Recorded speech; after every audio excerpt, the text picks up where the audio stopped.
Many philosophers and scientists throughout the ages agree about one universal constant, the key that connects everyone and everything, from the microscopic to the massive, is sound and vibration.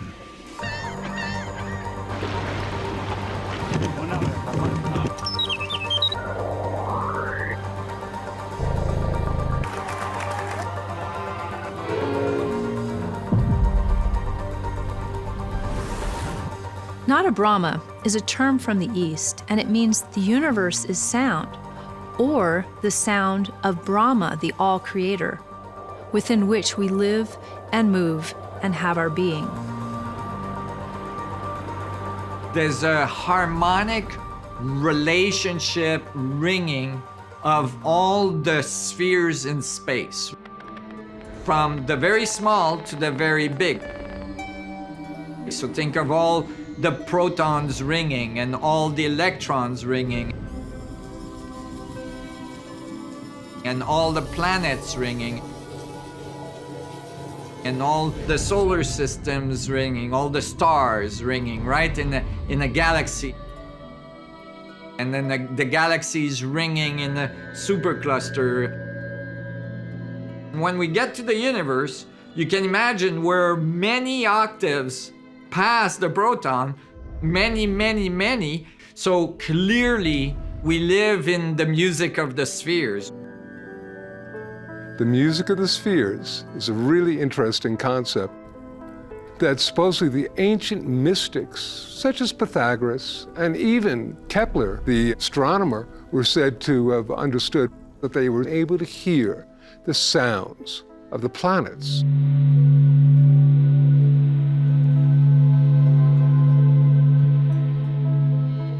The mystics interpreted this musical composition as a mathematical masterpiece. If you continually double frequencies, you can move from dense physical matter, which you could strike with a hammer and get resonance like Pythagoras did with the anvil.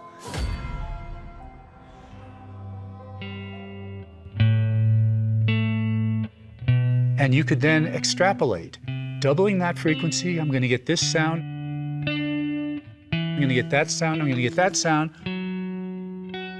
Oh, I'm no longer getting sound. At this point, I'm getting ultrasound.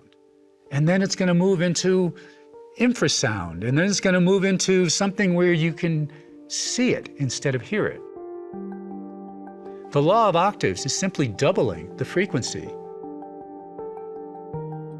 Now, whether or not we can hear this sound is different, because our hearing ranges from around 16 of these vibrations, these cycles per second, to around 16,000. But our friends in the ocean, the dolphins, can hear upwards of 180,000 cycles a second and project frequencies at that level. What we perceive depends on the pitch.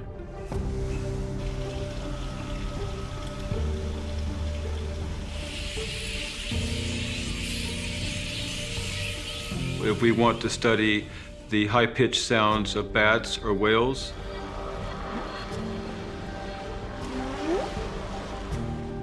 or the low-pitched sounds of planets in the solar system, in order to do that, we can either raise or lower that sound by octaves. In other words, this is a doubling of the sound. And then you can hear it with your physical ears.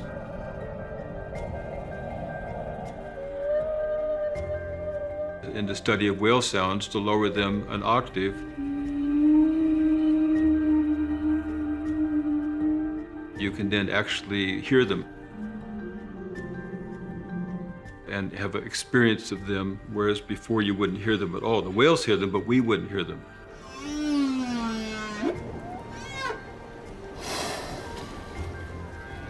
They are able to communicate and probably instill great information with sounds that we can't hear. So just because you can't hear it doesn't mean that there isn't a sound being created. And that includes the music of the spheres. In recent years, NASA engineers recognized solar winds striking the ionosphere, creating vibrations that can be modified to be within the range of human hearing. Scientists think, well, there's no sound in space because it's a vacuum. Well, then how come there's human range vibrations in space in every single planet? Why is that there?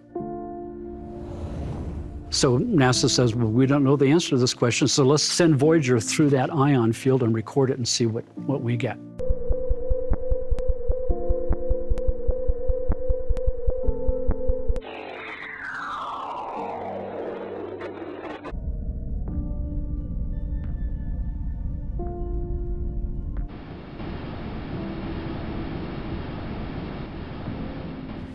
If you go on the NASA site, you can actually download the soundtrack of the sound of our sun.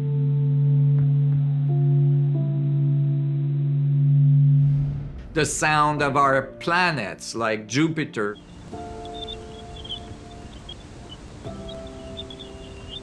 And Saturn. You put headphones on and you hear sort of an electronic wind with these breathy choirs of voices coming in and out from Miranda. Or the moon of Jupiter, Io, sounds like crickets and dolphins and birds. Wind.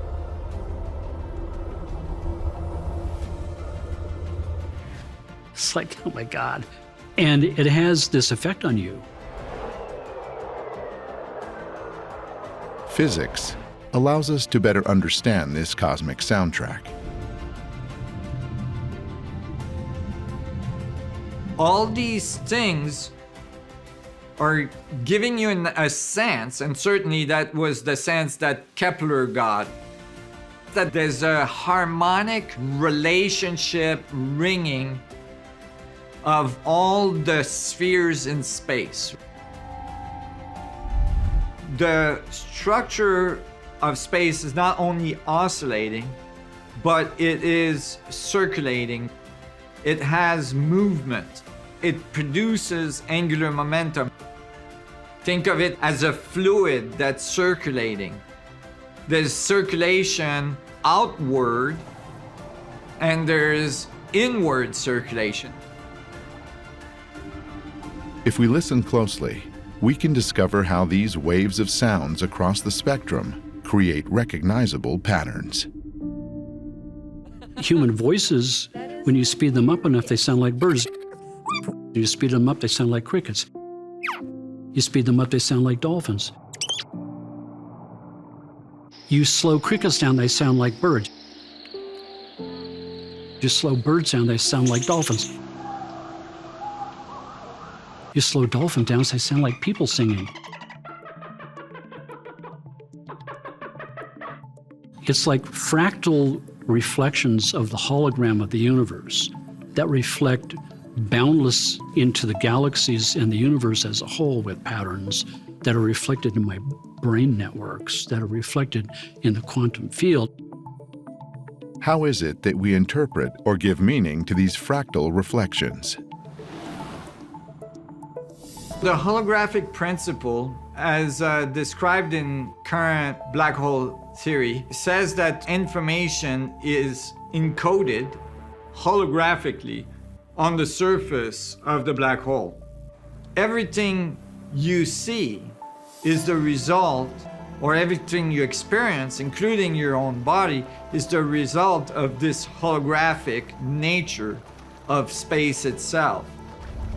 How you experience the world, how you feed information back to the world, is by actually interacting in this holographic nature of reality.